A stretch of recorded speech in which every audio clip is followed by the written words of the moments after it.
श्री शिवाय नमस्तुभ्यम। दोस्तों, स्वागत है मेरे चैनल में आप सभी का। तो आज हम आपको वीडियो में पूरा दिखाने वाले हैं कि हरतालिका तीज की मैंने खरीदारी कर ली है, क्या क्या लिया है, और जो आप लोग ना लिए हों आप लोग भी ले लीजिए। तो यहाँ मैं सबसे पहले गई माता पार्वती को चढ़ाने के लिए, साड़ी लेने के लिए। तो मैंने छोटा सा वीडियो बना लिया ताकि आप लोगों को भी शेयर करें कि क्या क्या लिया मैंने। तो यहाँ मैंने माता पार्वती के लिए लाल रंग की साड़ी ली, क्योंकि हरी या लाल में से या पीली 3 कलर चढ़ानी चाहिए। फिर मैंने बिछिया भी लिया, और माता पार्वती को बिछिया भी चढ़ाना चाहिए, हमें बिछिया का दान भी करना चाहिए। और फिर मैं श्रृंगार का सामान भी ली, एक एक सामान मैंने अलग अलग लिया। और जो भी लिया वो लाल लिया, जैसे कि नेल पॉलिश लाल ली, और बिंदी लाल लिया, आलता, शीशा, कंघी और इत्र, क्योंकि सेंट ज़रूर लेना चाहिए, काजल। तो यहाँ मैंने छोटा सा व्लॉग बना दिया, क्योंकि मैंने सोचा आप लोगों को भी शेयर करूँ छोटी छोटी चीज़ें की, ताकि मैं कैसे खरीदती हूँ। यहाँ गणेश चतुर्थी भी हो रही थी, तो बहुत सारी डेकोरेशन की भी चीज़ मिल रही थी। तो मैं और मेरी बेटी दोनों साथ में गए थे खरीदने। तो बेटी मेरी यहाँ गोद में चढ़ गई है, क्योंकि इधर उधर भागना शुरू कर देती है, तो मुझे कुछ लेने नहीं देती। तो 2 दिन अलग अलग दिन गए थे हम लेने के लिए। एक दिन साड़ी और बिछिया लेने, और एक दिन मैं गई थी कॉस्मेटिक का सामान लेने, जो कि श्रृंगार का सामान चढ़ाना था। और यहाँ पे देखिए मैं घर पे आ गई हूँ, और आप लोगों को दिखाने वाली हूँ कि मैंने क्या क्या लिया है। और एक चीज़ और है जो कि हमें ज़रूर लेना चाहिए, वो है लकड़ी का डेलिया। तो देखिए इस तरीके से हमें श्रृंगार का सामान, मैंने देखिए भगवान शंकर के लिए भी गमछा लिया है।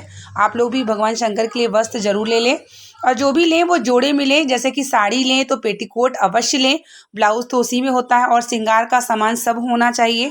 और उसके बाद बाँस की डेलिया जो है हमें ज़रूर लेना चाहिए।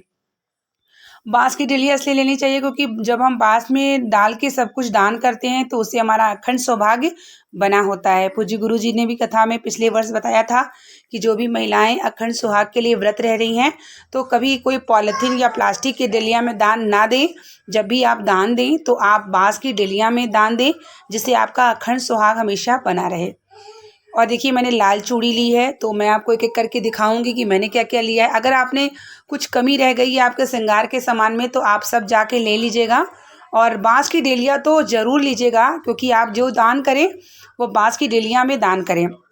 तो अगर आपने नहीं लिया है तो अभी भी समय है, आज रात में या कल सुबह जाके ले लीजिएगा। और अगले दिन जब आप उद्यापन करेंगे तो आपको सारा जो भी श्रृंगार का सामान है सब कुछ इसमें फल वल डाल के, अन्न डाल के, और कुछ रुपए डाल के, मीठा डाल के, सब भी डाल के आपको किसी ब्राह्मण को दान करना चाहिए। और खुद भी नहीं पहने, बहुत से लोग हैं कि खुद से पहन लेते हैं चढ़ा हुआ, लेकिन ये बिल्कुल नहीं करना चाहिए। हमें ये दान करना चाहिए, दान से आपका और महात्म होता है। अगर आपने चढ़ाया और आपने स्वयं पहन लिया तो उसका फल आपको बिल्कुल भी नहीं मिलेगा। तो और ऐसा भी है कि ब्राह्मण को देना चाहिए, ऐसा नहीं कि दान आप किसी को दे दीजिए, ऐसा नहीं। आप जब भी ये देंगे तो किसी ब्राह्मण को दें, ताकि वो अपनी ब्राह्मणी को दे, और इसका फल ज़्यादा होता है। तो ब्राह्मण को दान देने से कई गुना फल की प्राप्ति होती है। तो यहाँ मैं यही आपको बता रही हूँ। और जब आप अगले दिन उद्यापन करते हैं, व्रत का मतलब कि पारण करते हैं, तो पहले आप पूजन का सामग्री ले लें और जा करके पहले अपने ब्राह्मण को दे दें, उसके बाद ही आप अन्न ग्रहण करें। और जो रात्रि में आप भोग बना के रखेंगे रसोई घर में, तो वही रसोई घर का जो प्रसाद रात्रि में रखेंगे, तो आप स्नान करके पूजन करके फिर ये दान देने के बाद फिर आप वही प्रसाद ग्रहण करके अपने व्रत को जो है तोड़ेंगे। तो इस तरीके से बाँस की डेलिया आप अवश्य ले लीजिए। ये तो मेरी थोड़ी हैवी थी, तो मुझे बहुत खोजने के बाद मिला, मुझे मिल ही नहीं रहा था, तो मैं बहुत खोजी हूँ तो जाके मुझे यहाँ बेंगलोर में मिला है। तो और सब सिटियों में तो मिल जाएगा, तो बहुत तरह की मिलती है। एक थोड़ा सा इससे छोटी भी आती है।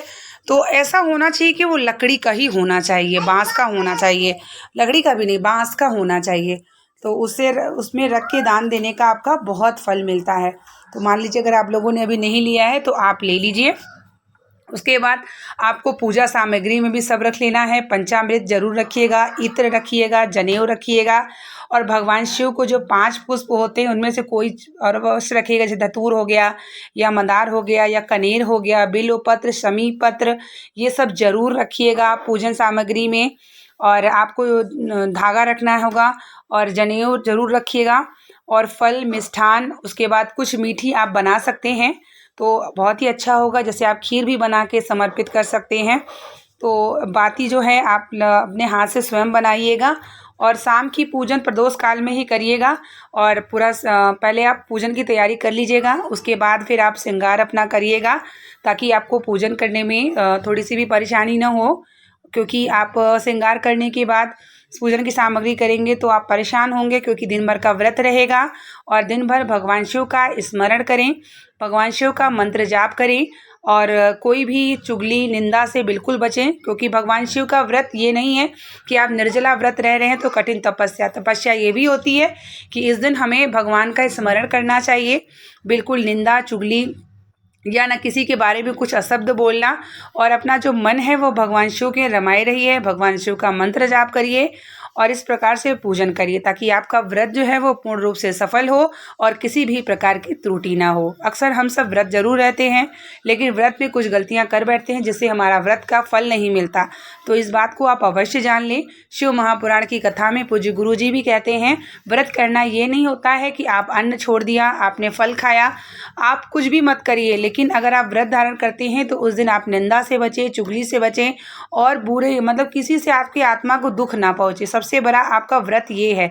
तो हरतालिका तीज के व्रत को हर प्रकार से पालन करिए, निर्जला रहिए और साथ में इसका भी पालन करिए। भगवान शिव का मंत्र जाप करिए, प्रदोष काल में पूजन करिए, और रात्रि 12 बजे के बाद ही शयन करिए। 12 बजे के आसपास बना के कुछ रसोई घर में रखिए, और अगले दिन आप भगवान शिव की पूजन करने के बाद उसके बाद आप ये जो मैंने जो बताया आपको, पूरा डेलिया में आपको सब डाल के अन्न, रुपया, मीठा, मिष्ठान, फल सब डाल के आप किसी ब्राह्मणी को या ब्राह्मण को दे के चरण स्पर्श करके फिर उसके बाद ही आप कुछ ग्रहण करें। इस प्रकार से आप हरतालिका तीज का अगर व्रत धारण करते हैं तो भगवान शिव आपके सुहाग की अवश्य रक्षा करते हैं और अखंड सौभाग्य आपको बनाए रखते हैं। तो इसलिए कुछ बातों का ध्यान अवश्य रखें। अगर आपने बांस की डलिया नहीं लाई है तो आप कल भी आपके पास समय है, आप जाकर अवश्य ला लें।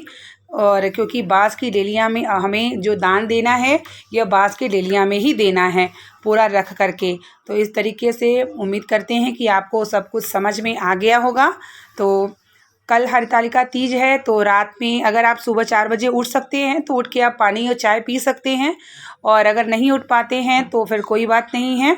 और स्नान आप सुबह क्योंकि ब्रह्म मुहूर्त में ही करना होता है, तो स्नान का पूरा ध्यान करें कि आप सुबह ही उठ के स्नान गंगा जल डाल के अवश्य कर लें, क्योंकि गंगा जल डाले बिना स्नान नहीं करना चाहिए। अगर आपके पास गंगा जल नहीं है तो हर हर गंगे बोल सकते हैं, और इस प्रकार से आप व्रत का पालन करें। कल भी हम आपको पूरी वीडियो दिखाएंगे कि मैंने किस तरीके से पूजन किया। पूरी वीडियो मैं आपको अवश्य शेयर करूँगी, और उम्मीद करते हैं कि मेरा ये वीडियो पसंद आई होगी। मिलते हैं नेक्स्ट वीडियो के साथ, तब तक के लिए आप लोगों को श्री शिवाय नमस्तुभ्यम, हर हर महादेव।